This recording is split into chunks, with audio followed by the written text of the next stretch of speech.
You've just been given a volcanic ash advisory. You check your track against the forecast and you're pretty sure you'll pass well clear of it. It's the middle of the cruise. You've got nothing much else to do, but you don't bother pulling up the volcanic ash checklist to refresh yourself on it. Why would you? You're nowhere near it. And then you're in cloud. St. Elmo's fire arcs across the windscreen. The cloud outside has taken on this strange reddish tinge, and there's a smell building in the cockpit, sharp, acrid, kind of like rotten eggs, sulfur. A cabin call comes through from the purser. At the same moment, the left engine starts to surge, EDT's climbing into the red.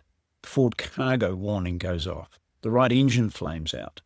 You're buried in queues, and you have to prioritize. The surge is a memory item, so you action that first. The cargo fire is a warning, so that's next.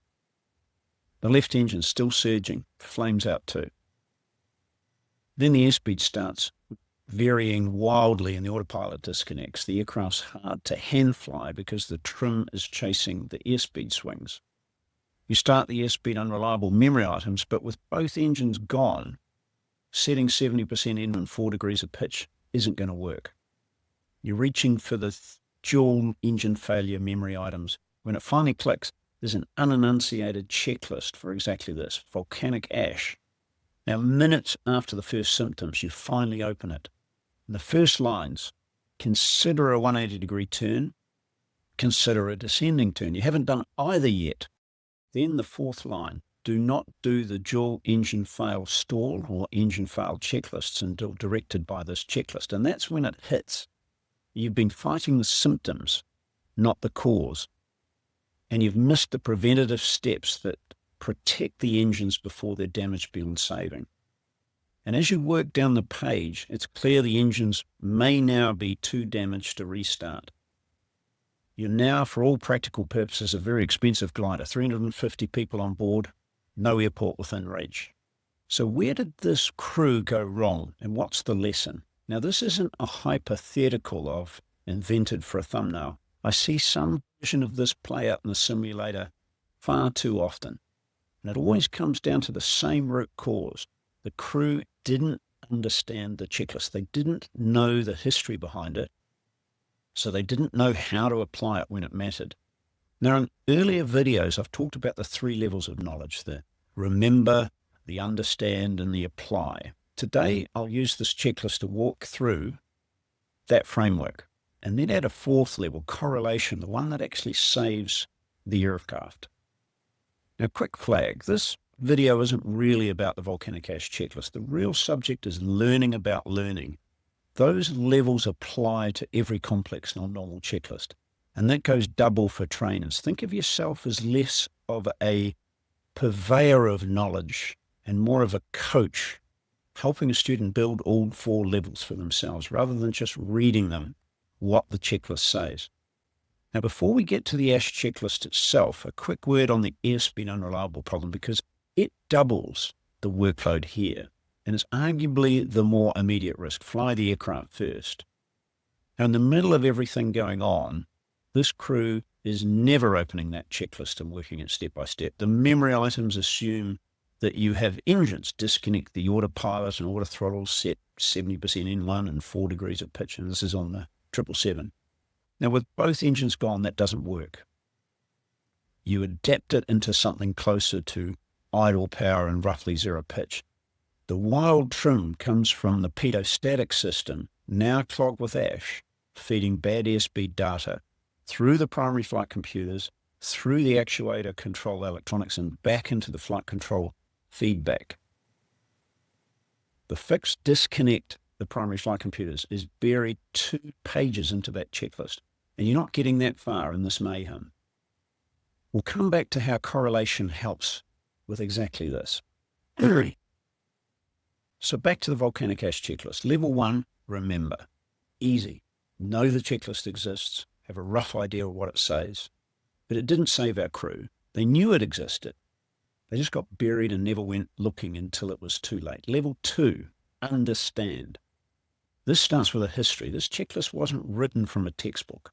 It was written in 2 crews' extraordinary luck. In June 1982, British Airways Flight 9, a 747 out of Kuala Lumpur, flew into what looked like ordinary cloud near Mount Galunggung. I hope I pronounced it right, in Indonesia.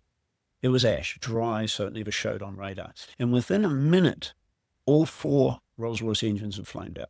Sulphurous smoke filled the cabin. St. Elmo's fire lit up the windscreen, and the captain famously told the passengers, "We have a small problem.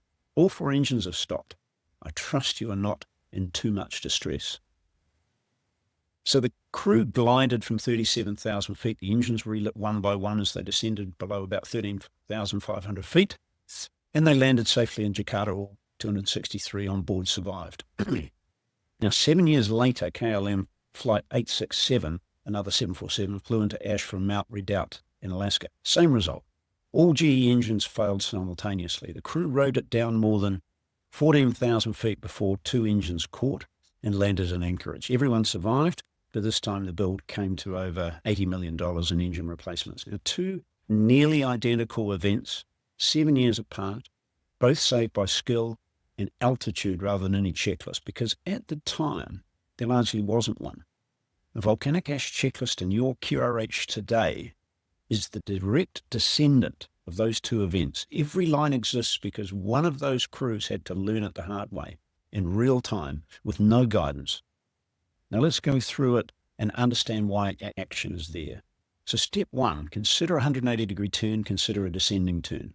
This is the fastest way out of the ash cloud. A turnaround retraces a path you know was clear, and descending gets you towards denser, lower air faster than climbing. Climbing at high thrust is exactly the wrong move because thrust and temperature are the enemy here. Volcanic ash is essentially fine, glassy silica. Cruise thrust engine core temperatures run around 1400 degrees Celsius. Silica ash melts at around 1100 degrees Celsius. Under full power, that ash turns to molten glass inside the engine and fuses to the turbine blades and nozzle guide vanes, and narrowing the gas path and setting up surges and flameouts.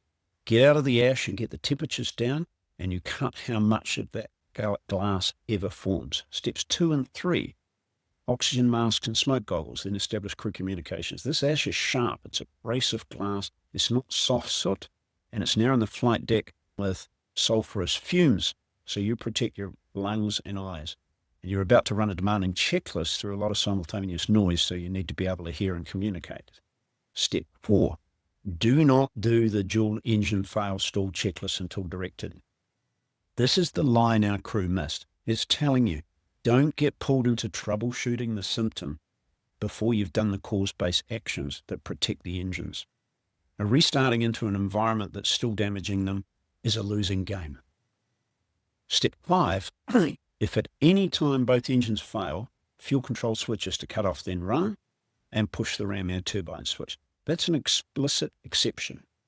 Go that far because you need the relight attempt and the rat to protect your electrical and hydraulic systems, but notice it stops there. Step 6, do not do the engine fail checklist until directed for the same reason as step 4. Step 7, minimize thrust as practical. Same physics as step 1. Lower thrust, lower EGT, less molten ash on the hot section. Steps 8 and 9, engine and wing anti-ice on. It's counterintuitive since you're not worried about airframe icing here, but anti-ice increases bleed flow through the engine, improving stall margin at the low idle range thrust that you're now running.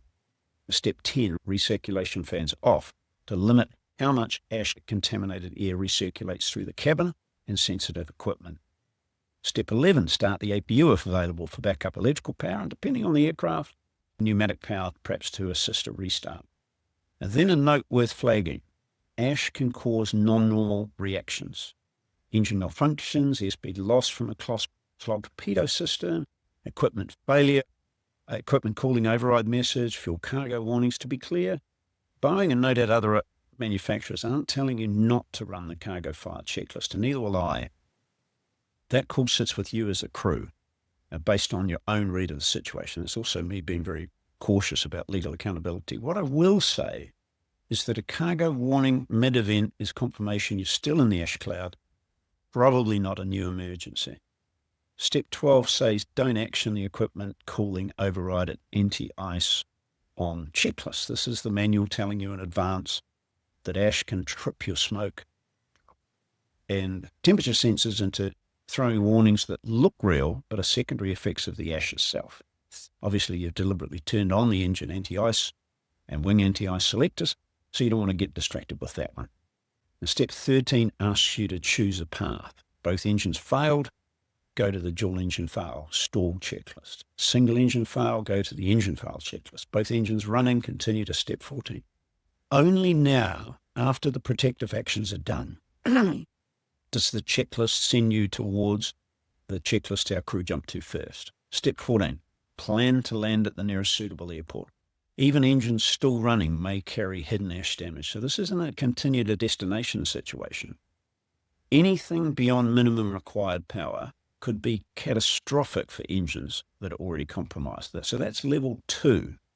You understand not just what the checklist says, but why every line is where it is. Level 3 is application, applying the checklist in order, under pressure, without skipping to what feels urgent. This is exactly where our crew failed. They had the knowledge. What they applied in the moment was trained reflex for enunciated warnings. Surge, memory item, action it. Fire warning, action it. That's the application of the wrong thing, because they hadn't yet correlated what was actually happening. Which brings us to level 4, correlation, the one that actually would have saved this flight. Correlation means connecting these patterns of clues. St. Elmo's fire, a reddish cloud, a sulfur smell, to the ash checklist before a single ICAS message appears, because you understand how these systems interact with ash. A crew at that level doesn't wait for the surge or the fire warning to tell them what's happening. They're already turning, they're already descending. They're reducing thrust and running the anti-ice before the engines are ever damaged enough to surge. When the cargo fire warning does come, it's not a hijack of their attention. It's exactly what they expected. Correlation helps the airspeed problem too. Knowing in advance that 70% N1 and 4 degrees won't work with both engines gone, that idle power roughly 0 degrees pitch serves both problems at once, and that disconnecting the primary flight computer settles the trim immediately, rather than discovering all of that 2 pages into a checklist that you may never open. Now that's the difference between a crew that survives an ash encounter the way BA9 and KLM 867 did, shaken, expensive, but alive, and one that never lets it get that far in the first place. So if you're a pilot, don't stop at remembering that a checklist exists. Understand the history and reasoning behind every line, so that when the moment comes, you're recognizing a pattern you already understand, not decoding it for the first time. And if you're a trainer, don't just hand a student the checklist and the what. Give them the why, and enough history and systems knowledge that they can correlate it themselves under pressure before the airplane forces the lesson on them the hard way. Better still, send them off to do their own research and have them come back next session if the opportunity arises and brief you on the checklist's history. Make that the lesson itself. I've found real value in setting that kind of homework. It's often a genuine light bulb moment for the students. So that's it for this one. If this kind of breakdown is useful, let me know in the comments. Tell me about similar complex checklists on your fleet, and I'll keep working through other non-normal checklists in the same way. See you in the next video.